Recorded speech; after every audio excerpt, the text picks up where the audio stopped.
بسم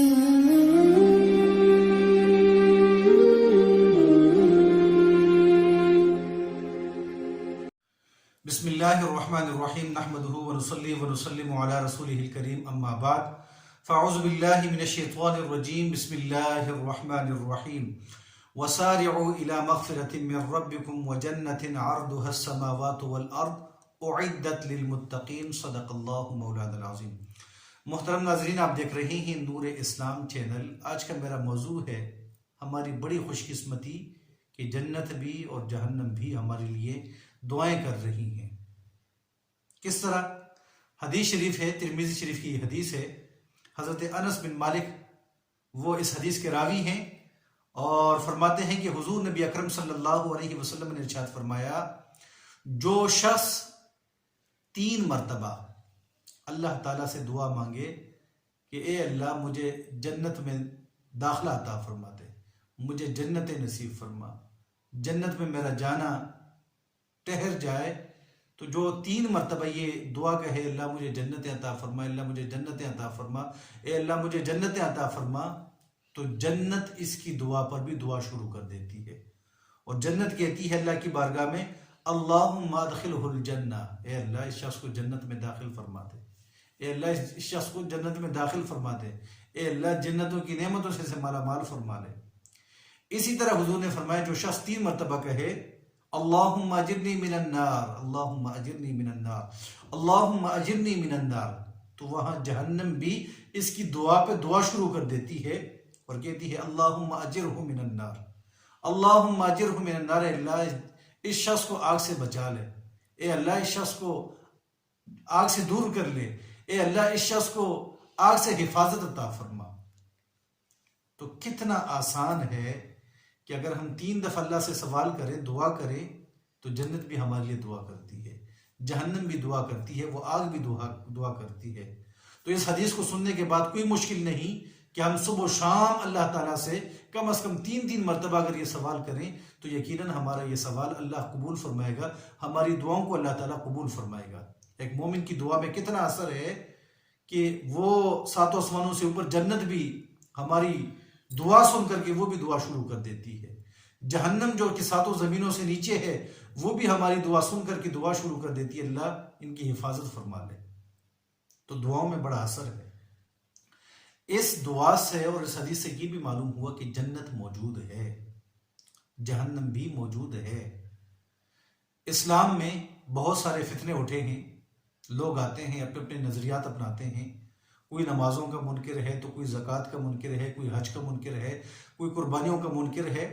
ان سارے فتنوں میں سے ایک فتنہ یہ بھی ہے کہ کچھ لوگوں کا کہنا ہے کہ جنت کا وجود نہیں ہے، ابھی نہیں ہے، قیامت کے بعد اللہ تعالیٰ جنتیں پیدا فرمائے گا، جہنم پیدا فرمائے گا۔ ان کا یہ کہنا صحیح نہیں ہے۔ یہ حدیث بھی بتا رہی ہے کہ جنت موجود ہے۔ اگر جنت موجود نہ ہو تو دعا کون کر رہا ہے؟ جہنم موجود نہ ہو تو پھر دعا کون کر رہا ہے؟ تو حدیث بتا رہی ہے کہ یہ موجود ہیں اور قرآن بھی یہی بتاتا ہے، وَسَارِعُوا إِلَى مَغْفِرَةٍ مِّن رَّبِّكُمْ وَجَنَّةٍ عَرْضُهَا السَّمَاوَاتُ وَالْأَرْضُ أُعِدَّتْ لِلْمُتَّقِينَ۔ اللہ نے فرمایا لوگو اللہ کی مغفرت کی طرف، بخشش کی طرف دوڑ لگاؤ۔ دوڑنے سے مراد رننگ نہیں، بلکہ دوڑنے سے مراد اعمال صالحہ کی کثرت ہے، استغفار کی کثرت ہے، بخشش کی دعائیں ہیں۔ اللہ تعالیٰ کی بخشش کی طرف دوڑ لگاؤ اور جنتوں کی طرف دوڑ لگاؤ کہ جس کی پیمائش عرضها السماوات والارض، جتنی زمین و آسمان کی پیمائش ہے ایک جنت کی پیمائش اس سے کہیں زیادہ ہے۔ اعدت للمتقین، یہ متقین کے لیے تیار کی جا چکی ہے، تیار ہے، یہ نہیں فرمایا کہ تیار کی جائے گی، یہ تیار ہے۔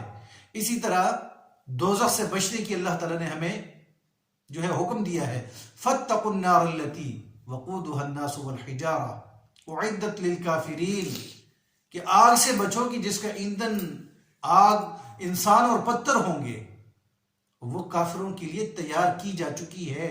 یہ نہیں فرمایا کہ تیار ہوگی، صیغہ ماضی ہے، اعدت وہ تیار ہو چکی ہے۔ فرمایا یا ایھا الذین آمنوا قوا انفسکم واہلیکم نارا، ایمان والو خود کو بچاؤ، اپنے بال بچوں کو، گھر والوں کو بچاؤ، بیوی کو، بچوں کو بچاؤ آگ سے۔ تو یہ معلوم ہوتا ہے کہ یہ وہ فتنہ ان کا صحیح نہیں، ان کا نظریہ صحیح نہیں. جنت اب بھی موجود ہے، جہنم اب بھی موجود ہے.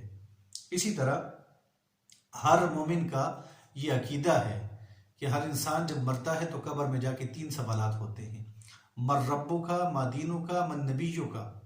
تمہارا رب کون ہے، دین کیا ہے، اور تمہارا نبی کون ہے. 3 سوالات ہوتے ہیں. اگر جوابات صحیح دے دیے جائے، رب کی جگہ پر جواب دے دیے جائے کہ ہمارا رب اللہ ہے، ساری زندگی اس کی عبادت کی ہے. دین کی جواب میں کہا جائے کہ میرا دین تو اسلام ہے، ساری زندگی اسی اسلام کے مطابق زندگی گزاری ہے، کبھی غیر اسلام زندگی نہیں گزاری.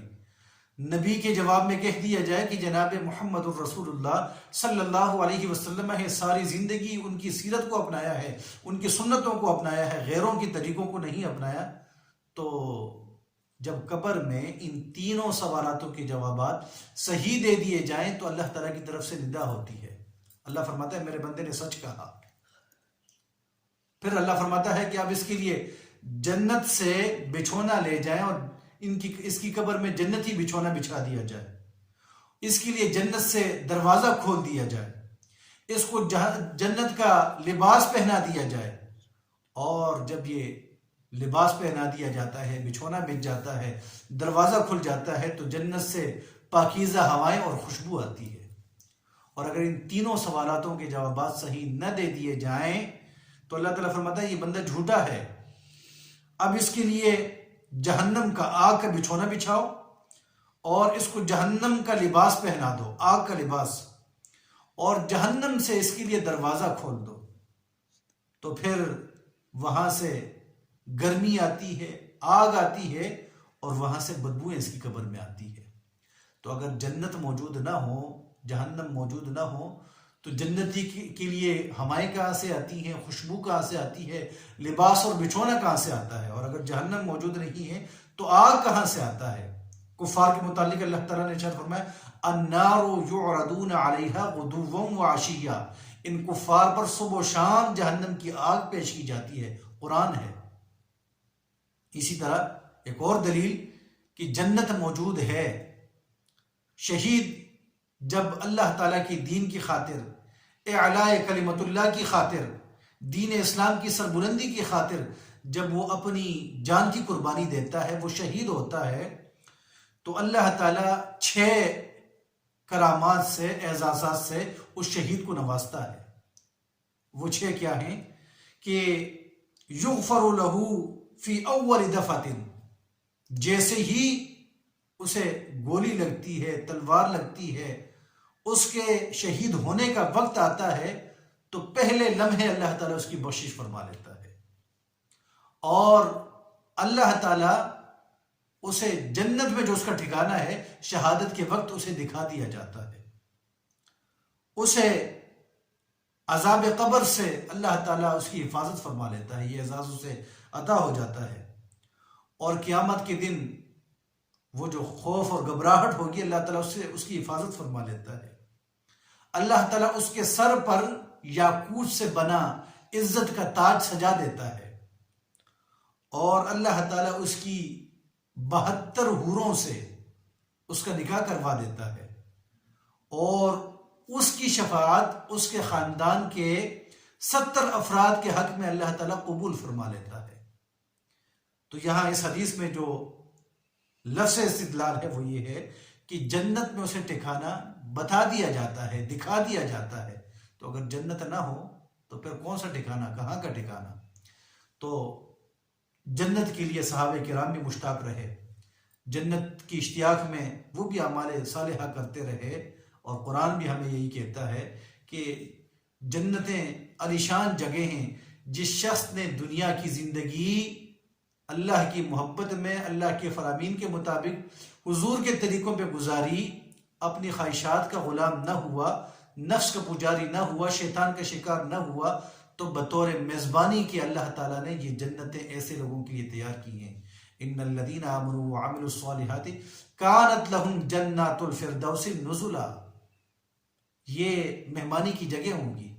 تو یہ موجود ہیں، اور بڑی خوش قسمتی ہے ہماری کہ یہ عظیم الشان جنتیں اور وہ خطرناک جہنم، وبئس المہاد وبئس المصیر، قرآن پاک نے اس کو ان الفاظ سے یاد کیا ہے۔